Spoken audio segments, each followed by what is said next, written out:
Hi all, ഇന്ന് നമ്മൾ നോക്കുന്നത് കഴിഞ്ഞ വീഡിയോയിൽ നമ്മൾ കണ്ടല്ലോ ഈ ഫ്രെയിമിൽ എങ്ങനെ മാസ്കിംഗ് ടാപ്പ് അല്ലെങ്കിൽ ക്ലോത്ത് ഒന്ന് കവർ ചെയ്യാന്നുള്ളത്.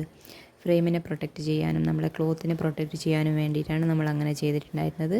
ഇനി നമ്മൾ നോക്കുന്നത് ഈ ഫ്രെയിമിൽ നമ്മളെ ഫാബ്രിക് എങ്ങനെ അറ്റാച്ച് ചെയ്ത് കൊടുക്കുക എന്നതാണ്. ഓക്കെ, അപ്പോൾ ഞാനിപ്പോൾ എടുത്തിരിക്കുന്നത് ഒരു പോപ്ലിൻ്റെ ഒരു ക്ലോത്താണ്. ഈ ക്ലോത്ത് നമ്മൾ ഏത് എംബ്രോയ്ഡറി ചെയ്യുകയാണെങ്കിലും ഫസ്റ്റ് തന്നെ നമ്മൾ ഈ ക്ലോത്തിലെ ചുളിവുകളൊക്കെ ചുളിവുകൾ പോക്കാൻ വേണ്ടിയിട്ട് ആദ്യം ഒന്ന് അയൺ ചെയ്ത് കൊടുക്കുക. അയൺ ചെയ്തതിന് ശേഷം നമുക്ക് ഏത് ഡിസൈനാണോ വേണ്ടത് ആ ഡിസൈൻ നമ്മളെ ക്ലോത്തിൽ വരച്ച് കൊടുക്കുക. വരച്ച് കൊടുക്കുമ്പോൾ നമ്മൾ ആ ഏരിയയിൽ നോക്കിയിട്ട് വേണം ഈ ഫ്രെയിം വെക്കാൻ വേണ്ടിയിട്ട്. അപ്പോൾ ഞാനിപ്പോൾ സൈഡിൽ ആണ് ഇത് അറ്റാച്ച് ചെയ്യുന്നത്. അന്നപ്പോൾ ആദ്യം ഈ റിങ് നമ്മൾ സർഫേസിൽ വെക്കുക. അതായത് ഫുൾ സർക്കിളുള്ള റിങ് സർഫേസിൽ വെച്ചതിന് ശേഷം നമ്മുടെ ക്ലോത്ത് എടുത്തിട്ട് അതിൻ്റെ മുകളിലായിട്ട് വെക്കുക. ഇങ്ങനെ മുകളിലാക്കി വെച്ചതിന് ശേഷം ഇപ്പോൾ ഇവിടെയാണ് ഡിസൈൻ ഉള്ളതെങ്കിൽ ഇങ്ങനെ ഡിസൈൻ കവറായി വരുന്ന രീതിയിൽ ഫ്രെയിം വെച്ച് കൊടുക്കുക.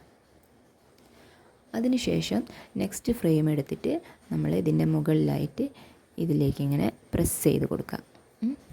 എന്നിപ്പോൾ അത് ഇതിൻ്റെ മുകളിൽ ഫിറ്റാവും. അപ്പോൾ ഇതിപ്പോൾ നന്നായിട്ട് ടൈറ്റൊന്നും ആയിട്ടുണ്ടാവില്ല.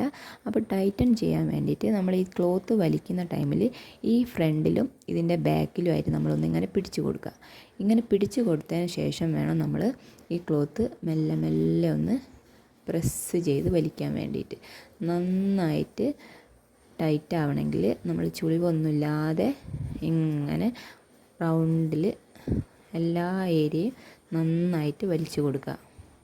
ഇങ്ങനെ നന്നായി വലിച്ചതിന് ശേഷം നമുക്ക് ഒന്നും കൂടെ ടൈറ്റാക്കാൻ വേണ്ടിയിട്ട് നമ്മളിതാ ഈ സ്ക്രൂ ഉണ്ടല്ലോ ഇവിടെ ഒന്ന് പിടിച്ച് വെച്ചിട്ട് ഈ ഫ്രെയിമിലുള്ള ഇതൊന്ന് നന്നായിട്ട് ടൈറ്റ് ചെയ്ത് കൊടുക്കാം. ടൈറ്റ് ചെയ്തതിന് ശേഷം നമ്മളൊന്നും കൂടെ ഒന്ന് ഏതെങ്കിലും ഏരിയയിൽ വല്ല ചുളിവ് വന്നിട്ടുണ്ടെങ്കിൽ അതും കൂടെ ഒന്ന് നന്നായിട്ട് വലിച്ചു കൊടുക്കുക. അപ്പോൾ നമ്മളെ ഫ്രെയിം ഇപ്പോൾ നന്നായിട്ട് ടൈറ്റായി എന്നറിയാൻ വേണ്ടിയിട്ട് നമുക്ക് എന്ത് വഴിയുണ്ട്, ഒന്ന് ഇവിടെ ഇങ്ങനെ ഒന്ന് മുട്ടി നോക്കുക. അപ്പോൾ നമ്മളൊരു സൗണ്ട് കേൾക്കുന്നുണ്ടല്ലോ, ഈ സൗണ്ട് നന്നായിട്ട് കേൾക്കുന്നുണ്ടെങ്കിൽ നമ്മൾ ഫ്രെയിം ടൈറ്റ് ആയിട്ടുണ്ട് എന്നാണ് അതിൻ്റെ മീനിങ്.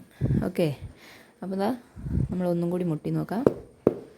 ഇങ്ങനെ ഒരു സൗണ്ട് കേൾക്കുകയാണെങ്കിൽ നമ്മൾ ക്ലോത്ത് എംബ്രോയ്ഡറി ചെയ്യാൻ പാകത്തിന് നല്ല ടൈറ്റ് ആയിട്ടുണ്ട്.